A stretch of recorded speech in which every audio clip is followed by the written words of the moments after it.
আসসালামু আলাইকুম। শুরু করার আগে একটি ক্লিপ দেখে আসি। We asked the top 30 in the world, every single one of them said yes.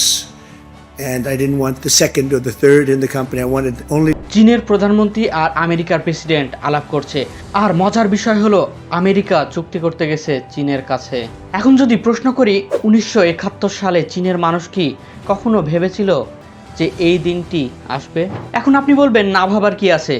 তাহলে শুনুন, 1971 সালে বাংলাদেশে মানুষের মাথাপিছু আয় ছিল $134, আর অন্যদিকে চীনের মানুষের মাথাপিছু আয় ছিল মাত্র $119।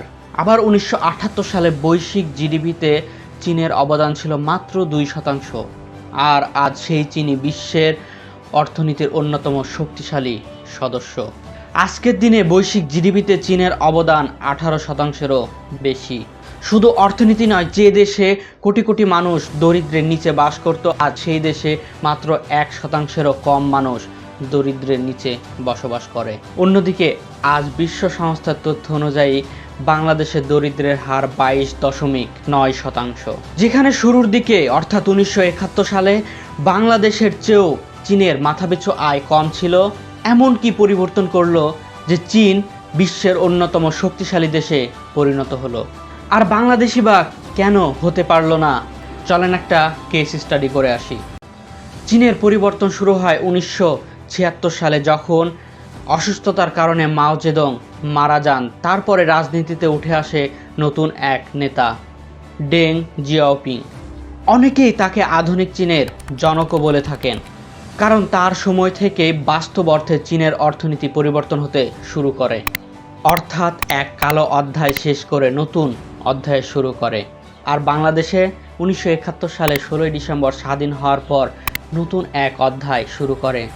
কিন্তু দুর্ভাগ্যের বিষয় হলো, সে অধ্যায়টি ছিল কালো, আর সেই কালো অধ্যায় থেকে আজ পর্যন্ত বের হতে পারেনি।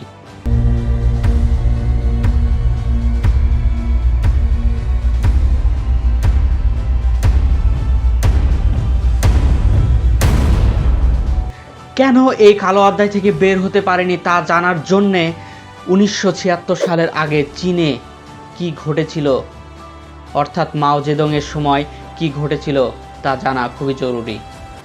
1 অক্টোবর 1949 সালে জন্ম নেয় গণপ্রজাতন্ত্রী চীন। The leader of the communists and the hero of the revolution was Mao Zedong.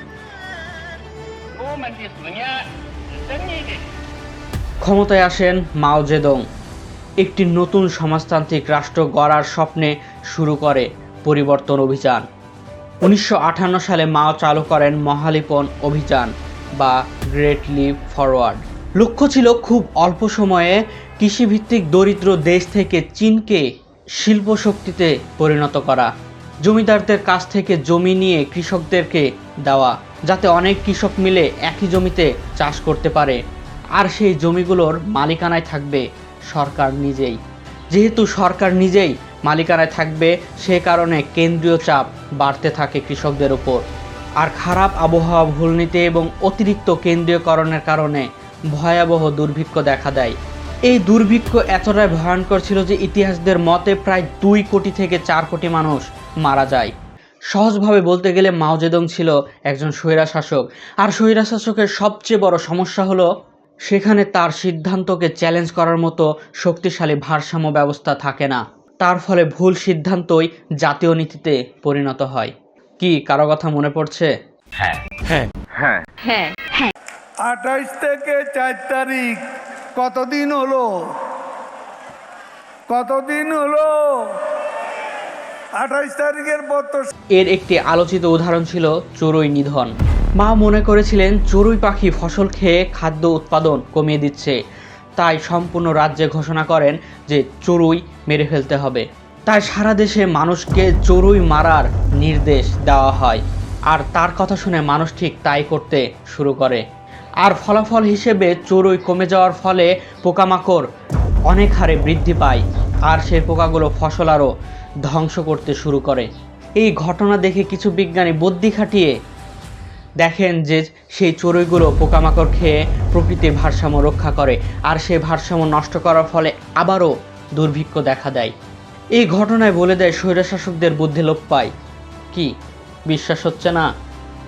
না। হবে। মিষ্টি কুমড়া দিয়েও খুব ভালো বেগুনি না বানায়, মিষ্টি কুমড়া দিয়েও বেগুনি বানানো যায় না। পেঁয়াজ নিয়ে, পেঁয়াজ ছাড়াও কিন্তু রান্না হয়। এই কাঁঠালের কাবাব হয়, কাঁঠালের বার্গার হয়, মাংসের পরিবর্তে কাঁঠালটাকে কিন্তু আসলে মাংসেরই একটা মানে হিসেবে ধরা হয় যে মাংসের পরিবর্তে এই কাঁঠালটা এখন সব থেকে বেশি গুরুত্বপূর্ণ। কি আপনি মনে করছেন আপনি বেঁচে গেছেন, এখন কি নাই? হ্যাঁ। আপনি ভুল, এখনো আছে। আইলো তারেক জিয়া সবার ভাইয়া নিয়ে আসছে প্ল্যান, দেশটা দিনে অচল থাকে রাইতে হারিকেন, ভাইয়া কাটবে যে এটাই কি শেষ ছিল? ভুল সিদ্ধান্তের ফলাফল কি মানুষের জীবনে পড়েনি? শহরে শুধু 3টা পাম্পে তেল পাওয়া যায়, আর অন্য কোনো পাম্পে তেল পাওয়া যায় না, তার কারণটা কি?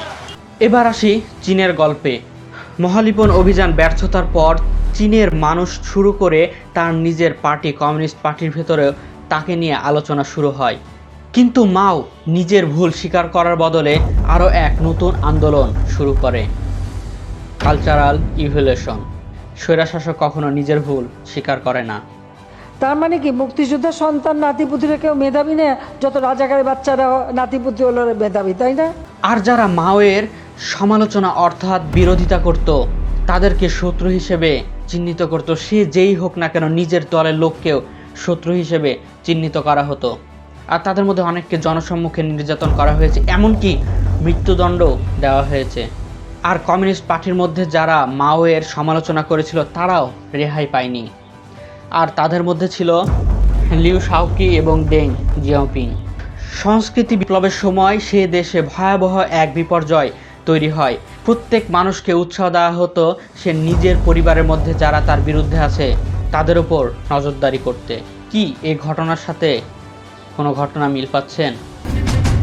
और बांग्लादेश की सरकार ने मोबाइल इंटरनेट सर्विसेज को भी सस्पेंड कर दिया।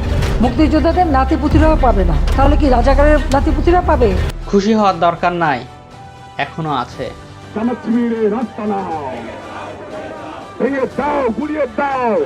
অবশেষে 1976 সালে অসুস্থতার কারণে মারা যাওয়ার পর মানুষ এই কালো অধ্যায় থেকে রেহাই পায়। তারপর থেকে চীন অগ্রসর হওয়া শুরু করে। কিন্তু প্রশ্ন, বাংলাদেশে এ অধ্যায় কবে শেষ হবে আর কবে বা অগ্রসর হতে শুরু করবে? পরবর্তী পার্টে জানতে পারবেন চীনের প্রযুক্তি উন্নতির রহস্য আর ঠিক বাংলাদেশ কোন জায়গাতে ফেল করছে। সাবস্ক্রাইব আর অবশ্যই আপনার মতামত লিখতে ভুলবেন না।